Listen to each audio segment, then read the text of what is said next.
Assalamualaikum warahmatullahi wabarakatuh. Sahabat manis yang berbahagia, alhamdulillah kita bisa bertemu kembali. Pada kesempatan kali ini, saya ingin menyampaikan tentang sholat tarawih.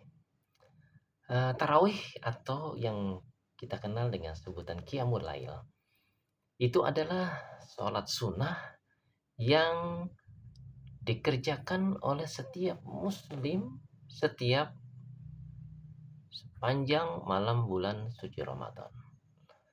Mengerjakan sholat tarawih ini hukumnya adalah sunnah muakkad. Artinya ibadah ini sangat dianjurkan untuk dikerjakan. Nah, jadi sholat tarawih ini hanya ada di bulan suci Ramadan. Ya.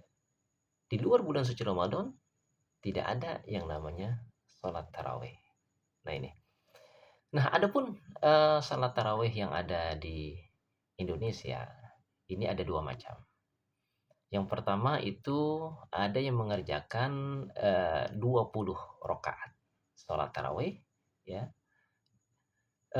ditambah dengan 3 witir. Jadi keseluruhan jumlahnya adalah 23. Dan ini mengikuti sahabat Umar Ibn Khattab.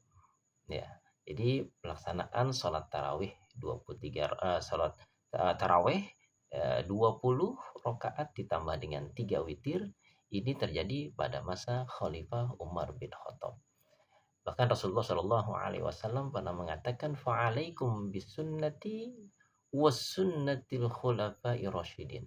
Ya, maka hendaklah kalian mengikuti sunnahku dan sunnah daripada khulafa ar-rasyidin al-mahdiyyin yang diberi petunjuk oleh Allah Subhanahu wa taala. Nah, itu. Ini pelaksanaan sholat tarawih yang pertama yang ada di Indonesia.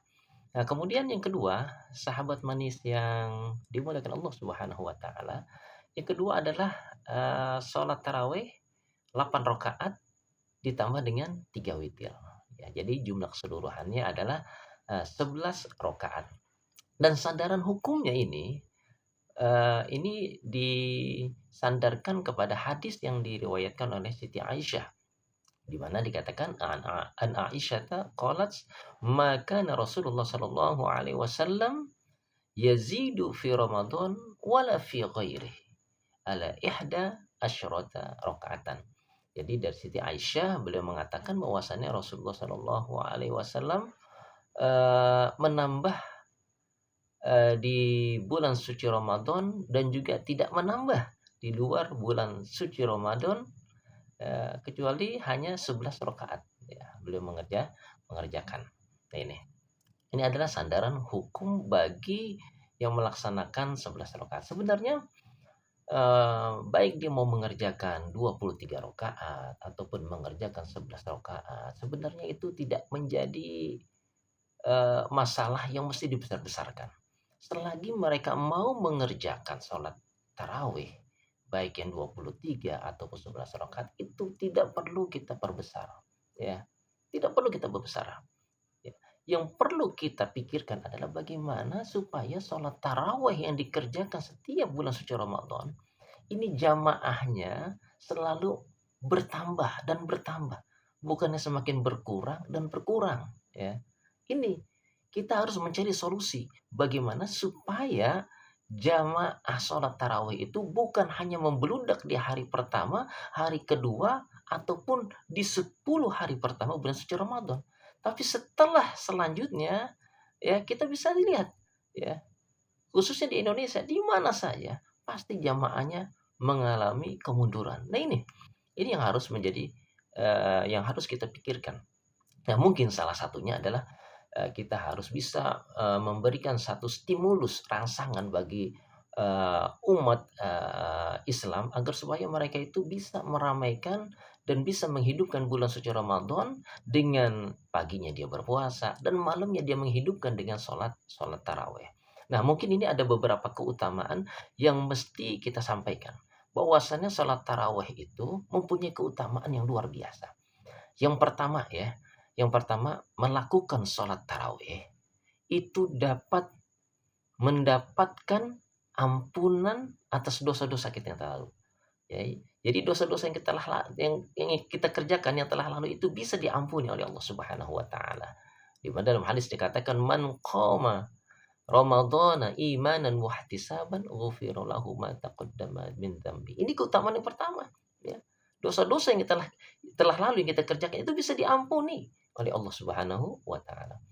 Nah, keutamaan yang kedua, sahabat manis yang berbahagia, bahwa orang yang melakukan sholat taraweh berjamaah bersama imam hingga selesai, maka pahalanya senilai dengan sholat semalam suntuk.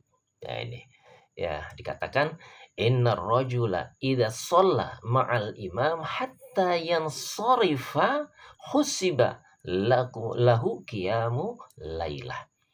Sesungguhnya seseorang yang apabila dia sholat bersama-sama imam, hatta yang sorif hingga selesai, ya, husiballahu qiyamul lailah, maka dia ditulis ya telah mengerjakan sholat semalam suntuk.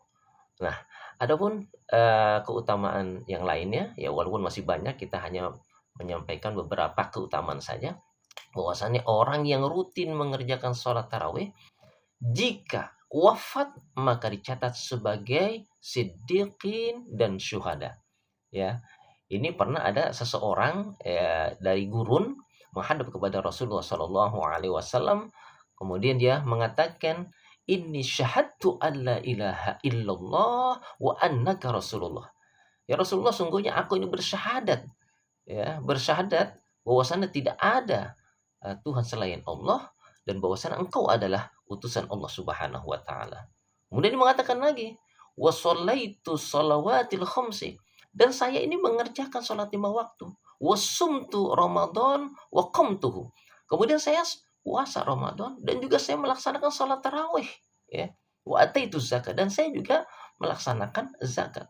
Maka apa kata Rasulullah? Faqala Rasulullah sallallahu alaihi wasallam, "Man mata ala hadza kana minas siddiqin wasyuhada." Maka Rasul mengatakan barang siapa ya yang meninggal dalam keadaan seperti ini, maka dia termasuk daripada golongan dari orang-orang yang siddiq dan golongan orang-orang yang syuhada. Nah, inilah beberapa keutamaan yang mesti kita sampaikan kepada umat muslim agar mereka bisa meramaikan, menghidupkan malamnya dengan sholat tarawih.